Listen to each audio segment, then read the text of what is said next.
when you choose this career of service, there's no other ripple effect that can show up later down the road that can be a generational changer than a teacher. Welcome to Innovating Education. I'm Dr. Riley Williams, and in each episode, we explore bold ideas and breakthrough strategies shaping the future of teaching and learning. Today's guest is Justin Pickens.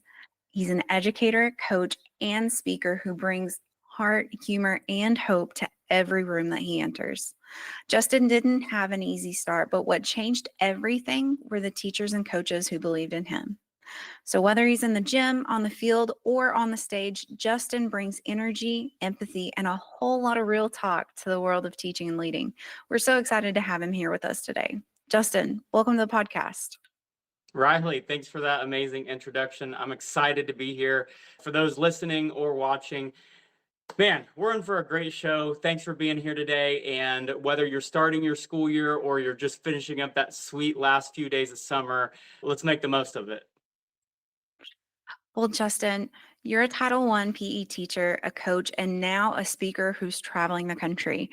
But your story starts long before that. So for listeners just meeting you, how would you introduce yourself and what moments have shaped the work that you do today? If I was going to introduce myself to someone that didn't know me, I would say I was a dark horse who never knew I was a dark horse. So I wasn't in the top 10% of students, and I wasn't in the bottom 10%. I was right there in that kind of middle 80%. But when you look at me, I played sports growing up and I had a Letterman jacket, and you would think I was this all-American kid, but in reality, as a child, I grew up with quite a wide array of adverse childhood experiences. So much so that both my parents have dropped out in 10th grade. Both my parents have been incarcerated and in prison. My dad multiple times. My mom struggled with manic depressive bipolar disorder, and my dad struggled with just anger issues in general. And then me and my brother also spent some time in foster care as well. With all that being said, and why I say I was a dark horse before, without even knowing I was a dark horse, is because statistically I should be, dead, in prison, incarcerated, homeless, or addicted to some sort of substance. And if you look at my life now as a teacher, coach, speaker, father, husband, you wouldn't ever thought that I came from such circumstances. So with that being said, though, not one time in my entire life did somebody mention a statistic to me that I wasn't supposed to be where I am. Not one time did a teacher or a coach ever tell me or even have an inkling that, like, Justin is in this cycle of poverty. And as I talk about this and I talk about my childhood, I just want you to know it's really hard sometimes to say, like, yeah, at some points I had a rough childhood, and that was some of the decisions my parents made. But I always want to make sure I tell the listeners that my parents did many things right. They struggled with their own things, but the number one thing both my parents did was love me, even though they didn't always make great decisions. And especially, my parents taught me really good values, morals. They held high standards for me. And then the most important thing they did was they said, listen to your coaches and teachers. And then my dad always said, when I went to college, not if. And he spoke that into me ever since I was the age of 5. I just thought that that's what everybody did, was went to college. So there was really no excuses for me growing up. Yes, as we get in this conversation, very much traumatic experiences. I talk about that when I speak, but at the same time, I want to make sure that I give credit to teachers and coaches who always uplifted, motivated me, and gave me hope. But at the same time, I want people to know that my parents were supportive of education at home, which was a huge advantage I had growing up. Now, you've said that your life changed because a few adults saw something in you. How do you help today's educators recognize the ripple effect that they can have, especially when they might feel tired or stretched a little too thin? So, whether I'm speaking on a stage or I'm just talking to some of my coworkers, if people want to see the ripple effect, they don't really need to look any further than me and just sharing my stories in particular of, hey, look at my family, look at where I've been, look at my positive outlook on life. And it all started because at some point, teachers continually did a few things well. They did small, consistent actions every single day by just showing up and providing safe and structured environments. And then teachers were extra intentional with me. And then some even were extra mile educators, is what I call them.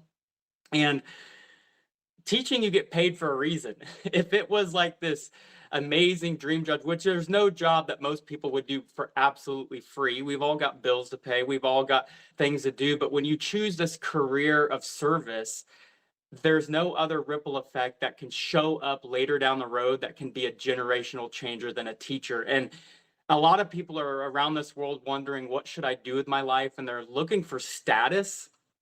And I made that decision. We'll hop into it. After 13 years of teaching, I left to go explore other career fields, and then I came back. But people are looking for status, but I always try to convey to teachers that there's no other job that has more significance than a teacher and a coach, and those leaders, the principals and superintendents who are helping run the schools that the teachers get to excel in. So that's just something I just try to teach teachers, is that they make a difference whether they see it or not.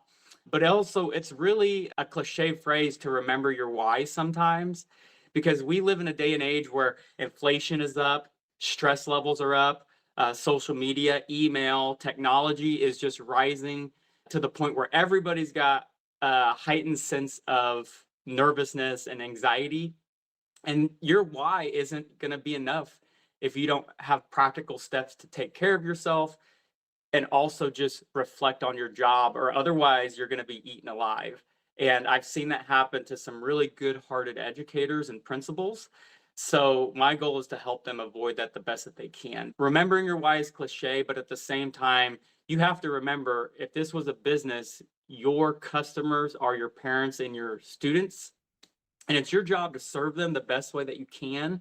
It's not the other way around. It's not their job to serve you. So you just have to keep reminding yourself to humbly come forward and give your best effort every day, because that's what your customers, your clients are expecting, whether they are doing it with a smile and acknowledging it, or whether they're sending you a nice email letting you know what you're doing is making a difference. You don't get those very often, but you still are getting paid, and you're providing a service that is significant.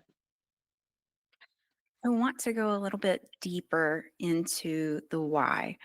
How do you help teachers reconnect with their why when the day to day gets heavy? Absolutely. So really it's about, when I have teachers get burnt out, they're on their last leg, and it's just like, what is the most important thing to you? So let's take 3 steps back and find out what's the root cause of why you're feeling burnt out and overstressed and overworked. Because on the surface level, it could just be like, well, I've got 1,000 emails to respond to, and I have a parent who's upset with me, and I'm feeling it from all sides with parents and principals, and I just feel like it's all collapsing around me. And for me, I say, well, let's take a step back. What do you care about most? Because maybe the parent's upset. Do you actually feel prideful that you're not feeling respected or heard or valued? And then that is actually triggering you to go in a tailspin and think the deepest, darkest thoughts that you could think, either about a parent, a principal, or a student that you're just having a difficult time with, where it's a attack on your pride and your sense of intelligence. Do we have something to uncover there? So first of all, let's do that. Let's just backtrack and let's just look at it binary, black and white. What was the situation? What occurred? And let's just take your personal feelings out of that. And then the other thing is, why don't we focus on what's most important? What do you care about more? Being right in the eyes of the principal, the parent, which are all important because that's who you serve, but your love for seeing kids smile, your love for seeing kids light up a room when they come to your classroom. If that is more important, then let's focus on the good and the positive things that you can control in your classroom. What brings you life? If you're stressed out because state testing's coming up, then hey, break the mold, do something fun, do a 5-minute silly stretch. And just remember that if you're not having fun, then you're doing it wrong. I'm not saying that there's not going to be hard days and days that are monotonous or boring, But like at the end of the week, if you didn't have fun at your job, then you as the educator are doing something wrong. Whether you want to blame people, and a lot of people, that's the tough love that they don't want to hear. Because I've had days, Riley, where I've been cynical, where I've put blame on other people. And everybody always says, if you start pointing the finger, you need to pull the thumb. So pull the thumb. What can I do to change my mentality? Because the one thing I've learned from having a tough childhood and just being in education is life sucks if you let it. If you let it and you dwell on that, life can completely suck. But you have to be able to find the hope and the desire, and that's only up to you. Sometimes that's what teachers need to hear, but they don't want to hear it, which is just don't point the finger, pull the thumb, and then just what do you care about most? Is it having fun in your classroom and reaching the needs of your kids, or is it your own selfish pride to a certain extent of feeling that you want to feel intelligent and proud and smart and all of these things that go into that? So if that answers your question, we could go into a lot of those different topics, but that's it in a nutshell. Well, you often talk about pre-deciding who you want to be. How does that practice help educators lead with intention rather than reaction? Oh, so I always tell this story when it talks about pre-deciding how your day is going to go. When I wake up, I pre-decide that I'm going to be a joyful, cheerful teacher that day. Because if you wait for it to happen in the moment when a student is bothering you, not following instructions, not listening, and the day kind of just is in a tailspin, if you have not pre-decided that I'm going to be quick to listen, slow to speak, slow to anger, it can quickly get away from you. And then pre-deciding is one of the most important aspects of just being genuinely a happy person.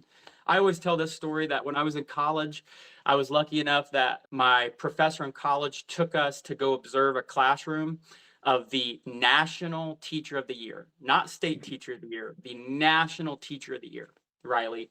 And I remember we took a field trip. We watched this teacher teach. It was amazing. This teacher just literally would ignite a fire and a passion in you. 5 years later, I end up actually being colleagues with this teacher, right? And I get to see this colleague in action, and it inspires you and it motivates you. And then I always tell people, well, even this teacher who's National Teacher of the Year, in the last 3 years, this teacher has now since been incarcerated because they, and I say this humbly as like not somebody who's pointing the finger at other people, but it's just like this person did not pre-decide that I'm going to make smart decisions. And even as this highly acclaimed teacher, they had some misconduct with a student. And all of a sudden, all these awards and all these things that you've done and your reputation just went out the wayside because you didn't pre-decide what was most important to you at the time. And it just goes to show that the mighty can fall. And even as a teacher who thinks they're positive and is upbeat, but if you're not pre-deciding that I am a positive, upbeat teacher, when people ask me, hey, Justin, how's your day going? 7 years ago, I might have been at the copier and I might have been like, oh, and immediately we all do it like, oh, that's just when you vent. And I started thinking, venting doesn't do anything except make me feel good for like 2 minutes. And then I just continue to dwell on the problem. So now every day I pre-decide no matter what's going on. If somebody asks me like, hey, Justin, how's your day going? I go swell or terrific. I don't know why I use the word swell. I was born in Alabama, raised in Southern Missouri, but I'm just like, I'm doing swell. How about yourself? Even if I'm not having the best day. And I pre-decided to do that because I want to be a life giver to my school rather than somebody who's going to take every attempt to pull people down with me and get them in my dark hole, that I'm going to continue to be like, I'm terrific. This is the best job ever. And then you just walk away, right? That is one thing that helps me pre-decide, and it helps me be a better husband, a better father, you name it. Like I pre-decide that I'm going to be a giver rather than a taker. So if I need to drop whatever I'm doing to go help out a friend today that's broken down the side of the road, then I've pre-decided that that's what's most important to me. On the flip side, can you share an example of a school or leader who's creating culture on purpose, not just by default? That's a really good one. A person or leader who's creating culture. So I'll just go back to, I mean, I'll just say I have a teacher at my school right now. She's a math interventionist, and I don't know if she's purposely meaning to create culture or she's doing it or if it's just part of her personality, but I've never seen her in a bad mood. Her name's Robin Breedlove. And when I talk about when you ask somebody how's their day going, it's always positive. She's always remembering somebody's name or people who's in their family, how many kids they have. And I know that that's really small and it's not earth shattering, but if you can get everybody at your school and your staff to start looking outwardly to who do I work with, what's important to them, who's in their family that means the most to them in their entire world. I can't tell you how many times Robin Breedlove has asked me how my little kids are doing. You know, if you've ever had little kids, I have a 4-year-old, almost 5, and a 2-year-old, you know, that's my whole world right now. And she takes the time, no matter what she's doing, to ask about them or and give compliments. Oh, your wife is so beautiful. Oh, your little girl is just so darling. And it's a little shift, and I don't know if she's meaning to do it or if she's just doing it because that's the person she is. But that's the type of culture building that we need in our schools. Now, that is a small shift, but I've also had principals do really great things. Sometimes principals just let their teachers do what they need to do and get out of the way. And the best thing a principal can do is just hire really well. I once knew a principal that this is back in like 2000 and maybe 9 when jobs were pretty sparse, but he said he interviewed 50 people in person for one fax teacher position. And people were like, you're going to interview 50 people? But this is back in the time where you actually had 50 applicants. But he just couldn't find the right person that he thought was going to be a culture builder. And sometimes it's a lot easier to bring a positive person in than to create that, even though you can. So that'd be another example. Just his name was Toby Waldeck. I never forget him telling me that story of interviewing 50 people. Now, principals, if you're listening to this today, you're like, look, I got one science teacher position and I've had that job open for 6 months. And right now I got a computer teaching it, you know, on a screen. So I understand that sometimes you got to make rush hires, but hire for genuine joyfulness over sometimes what they've done in the past. I guess that would make sense. Like, are they a happy person? And that'll tell you a lot about whether they're going to succeed and be a good role model for kids. Well, you often say you may forget stats, but you won't forget stories. How can school leaders use storytelling to build culture and trust? Be relatable. We know that as staff members, we have to go to these meetings and we do have to talk about data and statistics. But if you're a principal or a school leader and you want teachers to connect with you, you need to humanize yourself and tell them about your failures in the classroom. Like, start off with that. Start off with some failures that you made so they don't walk around on eggshells thinking they have to be perfect around you. Number one, your stories will humanize you, your failures especially. Number two, a lot of stories, even if they're your failures, they have redemptive qualities, and everybody loves redemption. Everybody loves stories that have good qualities where, hey, I made this mistake. I thought the world was over. And then 6 months later, you know, I mended a wound or restored a relationship and it made a difference in this kid's life. And then it just keeps you going, because if that can be done in his life, then who's to say that I can't do this in my life? Telling stories connects with humans. That's why we did it 1,000 years ago around campfires. Statistics are great, but when you tell me like, hey, this strategy works 90% of the time.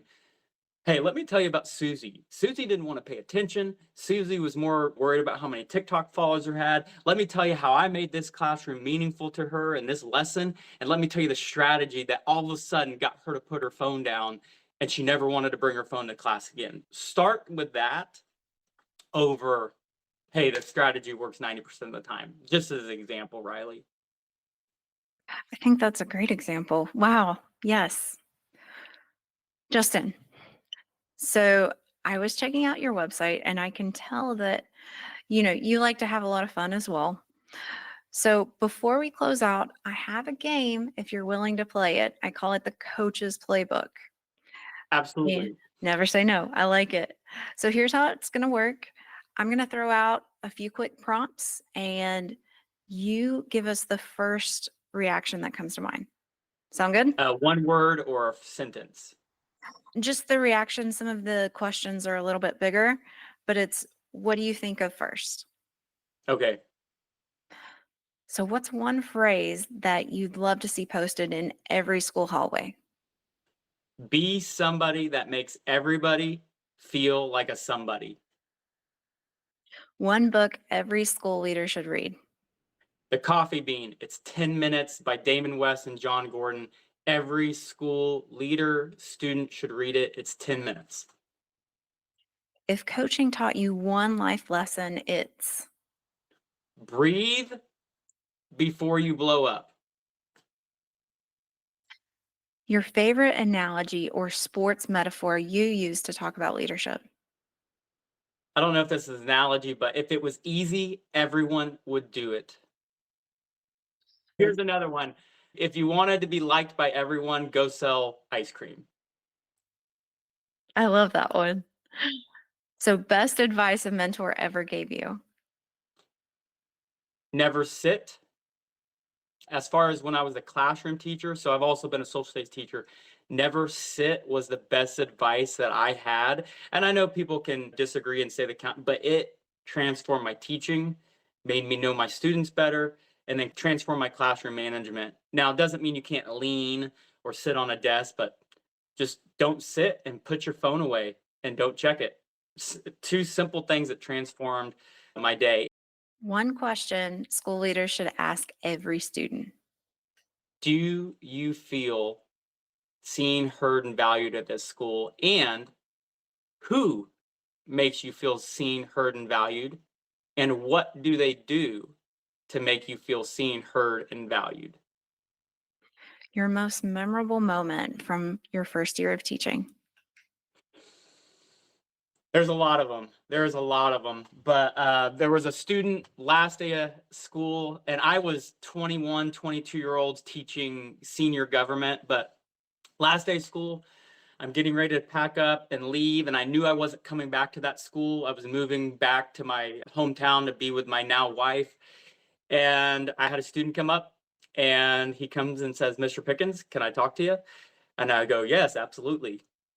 And the student reveals to me that he was an alcoholic and he had been selling drugs and that he was going down the path that his family had gone down in this rural community. And I go, "What do you mean you're an alcoholic and you've been selling drugs? Like, tell me more." And he says, "For starters, I've showed up to your class every day drunk." And I'm like, "What?" And now this is my first year teaching. I thought I was like, I wasn't the best teacher, but I didn't think I was so bad that I could have somebody be intoxicated in my class every day. But he's like, "Yeah, every day my water bottle had vodka in it." And it just kind of hit me like, it's not the top 10%, it's not the bottom 10%. Sometimes it's those quiet kids that are good at not getting caught that you really have to worry about. But I realized that in that first year teacher, even though I felt like I was swimming, I did something right that he opened up to me. And long story short, we opened up. I eventually moved on, but I got him help. And I talked to him. I had coffee with him about a year ago, and he just got a great job promotion. He has 3 kids. We're in the same stage of life. I'm 37, he's 34 now. But he has 3 kids, he has a wife, and he's doing things the right way. And I just remember him telling me, like, "Thank you for being that person I could go to."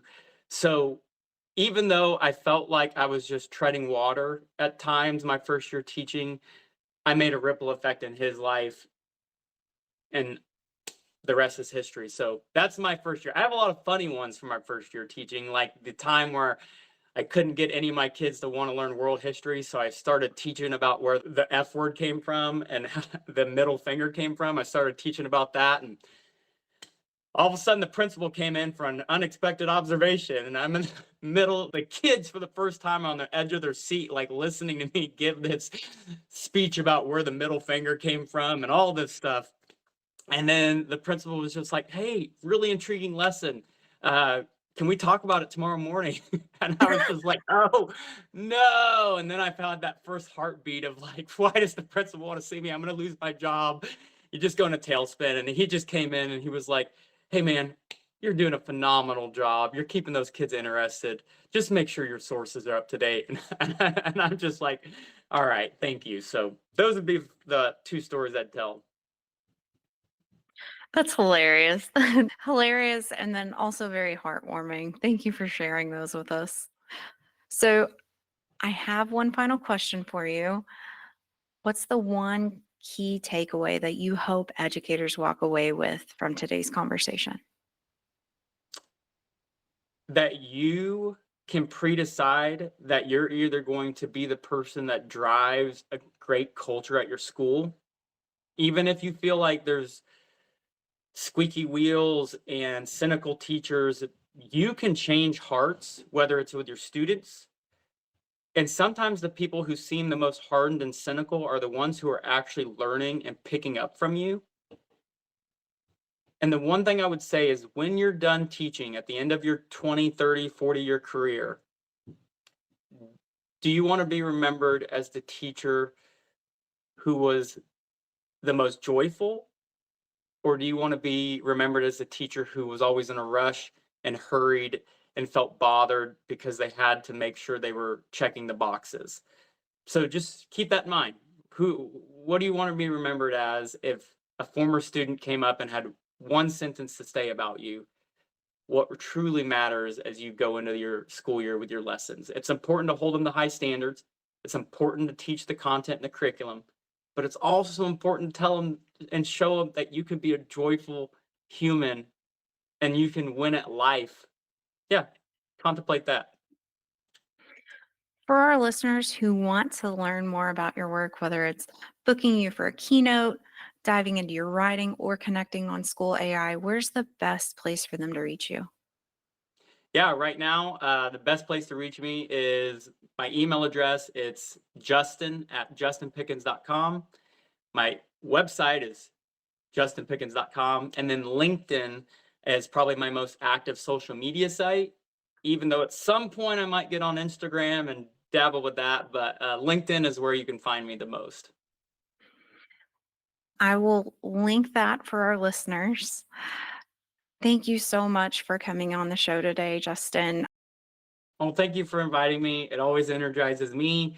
I've been that teacher that's been cynical and burnout and had those thoughts of like, is this it? Is this what I'm going to do the next 20 years? And now I don't have those thoughts. I have those thoughts that like, this is it. It's a complete, this is it. This is what I get to do the next 20 years. And if I can just help teachers know that this is what they get to do the next 20 years, and that's what I'm put here for. And encouragement is something that is a gift of mine, and I'll use it to the best of my ability. So thank you for having me on, Riley. This is a great podcast. You have great guests. So if you're listening to this one, go check out another episode. She's got fantastic school leaders, principals, you name it. Fantastic what you're doing for the field of education. Thank you so much. So, for our listeners, please go check out Justin's work. I highly recommend it. Also, we are proud to be supported by the Solvia Learning Group, whose commitment to advancing education makes conversations like these possible. So, if today's episode sparked ideas or helped reframe your thinking, please be sure to subscribe, leave a review, and share it with a colleague. Until next time, keep innovating, keep inspiring, and keep making a difference.